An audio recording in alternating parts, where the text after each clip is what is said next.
JP सेतु। अब कई तरह की बात लोग करते रहते हैं। अब लालू जी इस कार्यक्रम में उपस्थित हैं, आज उनका जन्मदिन है, तरह तरह की बातें की जाती हैं, लेकिन आप में से बहुत लोगों को बहुत सारी बातें मालूम रहती है, तब भी भूल जाते हैं। ये जो दीघा और सोनपुर के बीच में जो रेल पुल की कहानी है, लालू जी को मालूम, उस समय लालू जी मुख्यमंत्री थे बिहार और केंद्र में देवेगौड़ा जी की सरकार थी। माननीय श्री रामविलास पासवान जी रेल मंत्री, उसका शिलान्यास करवा दिया गया। हालांकि लालू जी ने भी उस समय प्रश्न पूछा, ये बातें समाचार पत्रों में छपी थी। अब उसके बाद मुझको रेल मंत्रालय की जिम्मेवारी मिल गई सन 98 में। तो हमने सोचा कि भाई ये जो पुल का शिलान्यास हुआ है, इस काम को तेजी से कराना चाहिए। तो जब हमने उसको देखा तो पता चला कि ये योजना तो मंजूर ही नहीं, शिलान्यास करवा दिया गया। उस समय के प्रधानमंत्री आदरणीय देवेगौड़ा जी को बुलाया और तब हमने उस पर काम करना शुरू किया।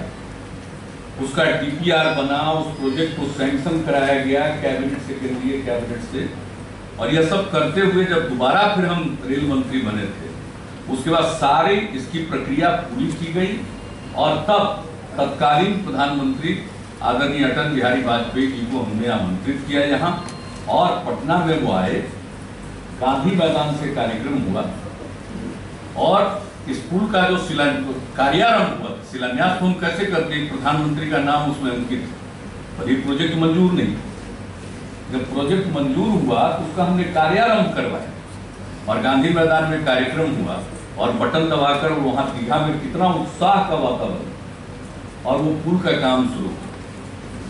जब पुल का काम शुरू हुआ, इसके बाद 2004 में माननीय लालू जी रेल मंत्री बने, काम चल रहा था। लेकिन उस बीच में एक और विचार आया, वो सिर्फ रेल पुल, वो रेल सा सड़क पुल नहीं था। उसकी मंजूरी हमने रेल मंत्री रखते हुए जो कराई और उस पर काम शुरू कराया, लेकिन वो रेल पुल था, रेल सा सड़क पुल नहीं था। लेकिन जब लालू जी रेल मंत्री हुए तो इनके मन में ये बात आई और ये चर्चा हुई कि क्यों नहीं रेल सा सड़क पुल बने, और इसके चलते इसका निरीक्षण किया गया और इसका अध्ययन कराया गया कि जो फाउंडेशन दिया गया है रेल पुल का, क्या वो सक्षम है रेल सा सड़क पुल बनाने के लिए। इसका पूरा तकनीकी तौर पर अध्ययन किया गया इनके कार्यकाल में, और जब अध्ययन के तकनीकी नतीजे अनुकूल आए तब यह निर्णय हुआ कि इसी के ऊपर सड़क पुल का भी निर्माण हो, और सड़क पुल के निर्माण के लिए राज्य सरकार का सहयोग उसमें, और उसके लिए सम विकास योजना के अंतर्गत, जो पहले नाम था राष्ट्रीय सम विकास योजना, बाद में उसका नाम बदलकर हो गया बैकवर्ड रीजन ग्रांट फंड, पिछड़ा क्षेत्र विकास निधि, BRGF नाम होगा, उसके अंतर्गत इसको मंजूर करके यह जो सड़क पुल वाला हिस्सा है उसकी राशि राज्य सरकार ने हवाले की, और ये काम तब हुआ। अब आज लोग लोकार्पण वगैरह पर सवाल उठाते। मैं पूछता हूं कि भाई जब रेल पुल का निर्माण पूरा हो गया तो क्या जो केंद्र में बैठे हुए लोग हैं उनको ये इस बात का एहसास नहीं था कि जिसके प्रयास से ये रेल पुल स्वीकृत हुआ और बनना प्रारंभ हुआ, और जिसके आमंत्रण पर और अनुरोध पर तत्कालीन प्रधानमंत्री यहाँ आए और कार्यारंभ जिनके हाथों से हुआ, क्या उसको आमंत्रित नहीं करना चाहिए?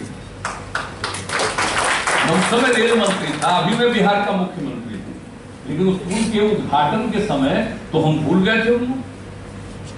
इतनी भी सोच नहीं, जानते भी नहीं है क्या क्या कठिनाई है।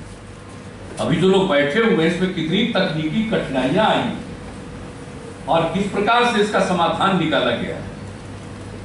और इसको मंजूरी दिलाने के पहले दोनों तरफ, पुल के दोनों तरफ हमने व्यक्तिगत रूप से जाकर यात्रा की, गांव के लोगों से बातचीत की, दीघा के लोगों से बातचीत की, और दीघा के लोगों की मांग थी कि यहाँ पर एक हॉल्ट स्टेशन बनना चाहिए। रेलवे के लोग परेशान हो रहे थे कि कैसे बनाए, हमने का कोई मतलब नहीं, यहाँ हॉल्ट स्टेशन बनेगा, और साथ साथ हॉल्ट स्टेशन बना। दीघा के लोगों को कितनी प्रसन्नता। तो जो सब काम किया गया उसकी एक एक चीज की जानकारी तो है नहीं, और फिर जब ये पुल बना तो फिर रेलवे स्टेशन का निर्माण कराया हमने और उसका नामकरण किया पाटलिपुत्रा रेलवे स्टेशन। और वो पाटलिपुत्रा रेलवे स्टेशन बना। ये सब का उद्घाटन लोग करते हैं और भूल जाते हैं। एक तो राज्य सरकार के बिना सहयोग के कुछ संभव नहीं होता, और दूसरा जिसके कार्यकाल में यह सब काम किया गया उसको भी भूल जाते हैं।